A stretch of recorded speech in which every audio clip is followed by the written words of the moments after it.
فتح مکہ کے موقع پر بھی سیدنا علی رسول کریم صلی اللہ علیہ وسلم کے ساتھ، اور جب آقا علیہ الصلوۃ والسلام نے بتوں کو توڑا، سیدنا علی بھی آپ کے ساتھ ہیں بتوں کو توڑنے کے لیے. اور ایک بت جو بلندی پہ نصب تھا، تانبے کا بنا ہوا، رسول کریم صلی اللہ علیہ وسلم نے اپنے کندھوں پہ سیدنا علی کو سوار کیا اور انہوں نے اس بت کو توڑا، نیچے گرایا، پھر کعبہ سے باہر نکال کر پھینک دیا.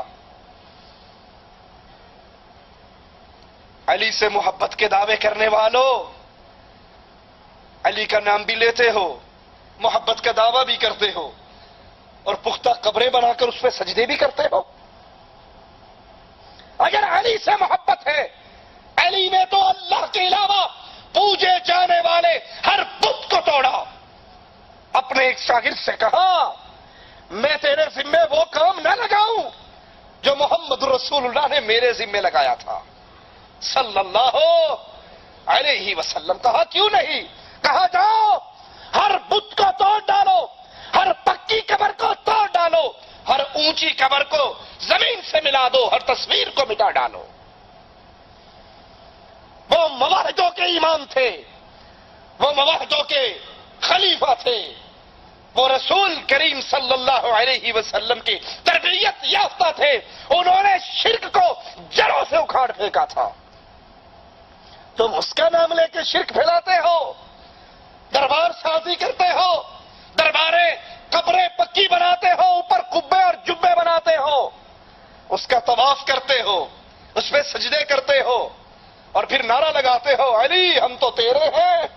جو علی کا ہے وہ اللہ کی توحید کو مانتا ہے، اور جو توحید کو نہیں مانتا وہ علی کو نہیں مانتا. علی کو ماننا ہے تو اس راستے پہ چلو جس راستے پہ محمد علیہ السلام نے سیدنا علی کو چلایا، اور وہ قبروں کو توڑنے کا راستہ، بتوں کو توڑنے کا راستہ، بیت اللہ کو آقا علیہ الصلوۃ والسلام اور سیدنا علی نبی کے ساتھ مل کر بتوں سے پاک کر دیتے ہیں. شوال 8 ہجری میں حنین کا معرکہ برپا ہوا. نبی کریم صلی اللہ علیہ وسلم 12,000 مسلمانوں کو لے کر دشمنوں کی طرف بڑھتے ہیں. حنین کے موقع پہ دونوں لشکر آمنے سامنے. مسلمانوں کے اس لشکر میں 2,000 وہ مسلمان بھی ہیں جو ابھی قریب ہی میں فتح مکہ کے موقع پر مسلمان ہوئے. کفار دشمن چال اپنی چل گئے. رات کے اندھیرے میں قریب کی پہاڑیوں پر تیر اندازوں کو بٹھا دیا گیا، اور جب اچانک مسلمانوں پر تیروں کی بارش ہوئی تو یہ مسلمان جو ابھی نئے نئے اسلام میں داخل ہوئے تھے بوکھلا اٹھے، پیچھے کو پلٹے، فوج کی ساری ترتیب ٹوٹ گئی. اس موقع پر بھی رسول کریم صلی اللہ علیہ وسلم کے ساتھ جو دلیر بہادر مسلمان باقی بچے سیدنا علی رضی اللہ عنہ وارضا، ان کے اندر بھی موجود تھے. اللہ نے توفیق دی، اللہ نے زندگی دی، موقع دیا تو انشاءاللہ اگلے درس میں سیدنا علی رضی اللہ عنہ وارضا کے حالات زندگی کے باقی واقعات کو پورا کریں گے. سائل کہتا ہے جو آدمی داڑھی منڈواتے ہیں ان کو کتنا گناہ ہے؟ رسول کریم صلی اللہ علیہ وسلم کی سنت کے دشمن ہیں، نبی کی سنت کے تاریخ ہیں، اور اس عظیم خوشخبری سے محروم ہیں جس کے بارے میں آقا علیہ الصلوۃ والسلام نے فرمایا تھا من احب سنتی فقد احبنی ومن احبنی کان معی فی الجنہ. جو میری سنت سے محبت کرتا ہے وہ مجھ سے محبت کرتا ہے، اور جو مجھ سے محبت کرتا ہے وہ جنت میں میرا ساتھی ہوگا. اب جو نبی کی سنت سے محبت کرتا ہے وہ نبی سے محبت کرتا ہے، جو نبی سے محبت کرتا ہے وہ جنت میں نبی کا ساتھی، اور جو بیوی سے محبت کرتا ہے اور بیوی کے چکر میں نبی کی سنت کو شیو کر دیتا ہے وہ کہاں ہوگا؟ خود سوچ لیں. اور یہاں پر خطرناک بات، ایک تو ہے داڑھی شیو کرنا گناہ ہے، مونڈنا گناہ ہے، چھوٹی چھوٹی رکھنا وہ بھی سنت کے خلاف ہے. وہ چھوٹی چھوٹی شاید اس لیے رکھتے ہوں کہ دونوں گھر راضی رہیں گے. کہیں جالیات میں جانا پڑ گیا مولویوں کے درس میں تب بھی کام چل جائے گا، دوسری پارٹی میں گئے تب بھی چل جائے گا. وہ شاید اس لیے یہ عمل کرتے ہیں. اب سوچئے، ایک طرف رسول کریم صلی اللہ علیہ وسلم کے حکم ہے، آپ کا فرمان ہے، آپ کا آرڈر ہے، اور ایک طرف بیوی کی محبت ہے. آپ کے دل میں زیادہ محبت کس کی ہے؟ زیادہ پیار کس کا ہے؟ خطرناک بات کیا ہے، ایک بندہ داڑھی کاٹتا ہے یا شیو کرتا ہے، مونڈتا ہے، اس کے دل میں یہ ہے کہ میں گناہ کر رہا ہوں، میں سنت کے خلاف عمل کر رہا ہوں، یہ گناہگار ہے.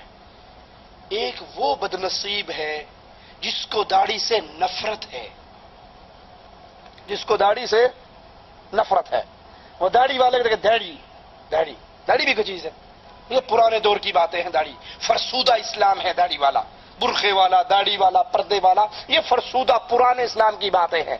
اب روشن خیالی کا دور ہے. روشن خیالی میں داڑھی، اگر کسی کو داڑھی سے نفرت ہو تو یہ یاد رکھو، اللہ کے رسول صلی اللہ علیہ وسلم کی شریعت کی، اللہ کے رسول صلی اللہ علیہ وسلم کی شریعت میں لائی ہوئی کسی ایک چیز سے نفرت کرنے والا اس پہ عمل نہ کرے تو صرف گناہگار رہے گا. لیکن اگر وہ رسول کریم صلی اللہ علیہ وسلم کی شریعت کی کسی ایک بات سے نفرت کرتا ہے، اس کو داڑھی والا دیکھ کر برا لگتا ہے، جیسے پاکستان کا ایک مولوی ہے الیاس گھمن، اس کی کیسٹ ہمارے پاس ہے.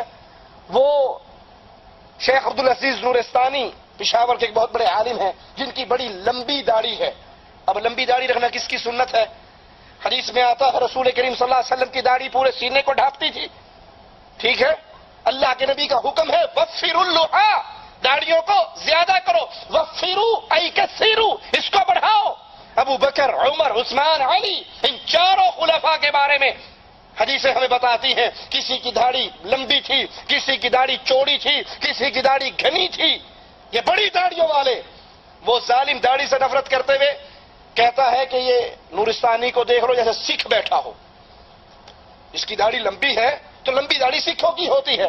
اگر تو لمبی داڑھی پہ سکھ ہونے کا فتویٰ لگا رہا ہے تو ان چار خلیفہ اور رسول پہ کیا فتویٰ لگے گا؟ ان کی داڑھی لمبی بھی تھی، گھنی بھی تھی، سینے کو ڈھانپتی بھی تھی. ایک ہے داڑھی نہ رکھنا، ایک ہے داڑھی سے نفرت کرنا.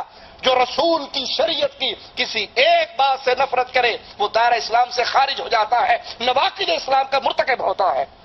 داڑھی کاٹنا گناہ ہے، لیکن داڑھی سے نفرت ہو سکتا ہے انسان کو اسلام سے ہی نکال دے. جو آدمی جماعت کے ساتھ رکوع میں ملتا ہے اس کی رکعت ہوگی یا نہیں، اختلافی مسئلہ ہے.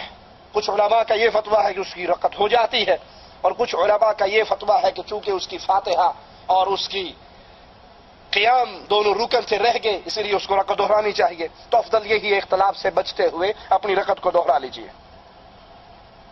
جو آدمی نماز نہیں پڑھتا اس کے ساتھ کھانا کیسا ہے؟ جو آدمی نماز نہیں پڑھتا اس کو پیار سے، محبت سے دعوت دیجیے. قرآن پاک کی آیات کا ترجمہ سنائیے کہ جنتی اہل جہنم سے سوال کریں گے ما سلککم فی سقر، تم جہنم میں کیوں آئے؟ وہ جواب میں کہیں گے لم نک من المصلین، ہم بے نماز تھے. بے نمازی ہونا یہ جرم ہمیں جہنم میں لے کر آیا. پیار محبت سے سمجھائیے، اور پھر اس کے ساتھ اگر وہ نہیں مانتا تو قطع تعلق کیجئے، کھانا پینا چھوڑیے، تاکہ اس کو احساس ہو کہ میں کسی غلط راستے پر ہوں. اگر آپ اپنی دوستی برقرار رکھیں گے، محبتیں برقرار رکھیں گے، کھانا پینا، اٹھنا بیٹھنا، شادی بیاہ سارے فنکشن ہوتے رہیں گے تو اسے احساس نہیں ہوگا. اگر وہ آپ کا قریبی ہے اس کو یہ احساس دلانے کے لیے کہ تم جرم عظیم کر رہے ہو جو کفر کی وادی کی طرف لے کر جا رہا ہے، اس سے قطع تعلق کیجئے. ہو سکتا ہے اس بات سے اس کو ٹھیس پہنچے اور وہ دین اسلام کے راستے پر آ جائے. جو آدمی اسلام کا مذاق اڑاتے ہیں وہ بولتے ہیں کہ ابھی سلام کے دوبارہ سلام کا کیا فائدہ ہے. میں نے وہی عرض کیا کہ اسلام کا مذاق اڑانا بہت بڑا جرم ہے جو ہو سکتا ہے انسان کو وادی اسلام سے نکال کر وادی کفر میں داخل کر دے. یہ رسول صلی اللہ علیہ وسلم کی سنت ہے سلام کرنا. آپ نے کفش السلام، سلام کو پھیلاؤ، سلام کو عام کرو، جس کو جانتے ہو اس کو بھی سلام کرو، جس کو نہیں جانتے اس کو بھی سلام کرو. تو اسلام کی کسی بات کو نہ ماننا، اس پہ عمل نہ کرنا ایک الگ ماجرا ہے، لیکن اس کا مذاق اڑانا یہ بہت بڑا جرم ہے۔ اللہ ہمیں قرآن و حدیث پہ چلنے کی توفیق عطا فرمائے، ہماری خطاؤں کو معاف فرمائے۔ اقول قولی ھذا واستغفر اللہ لی ولکم ولسائر المسلمین فاستغفروہ انہ هو الغفور الرحیم۔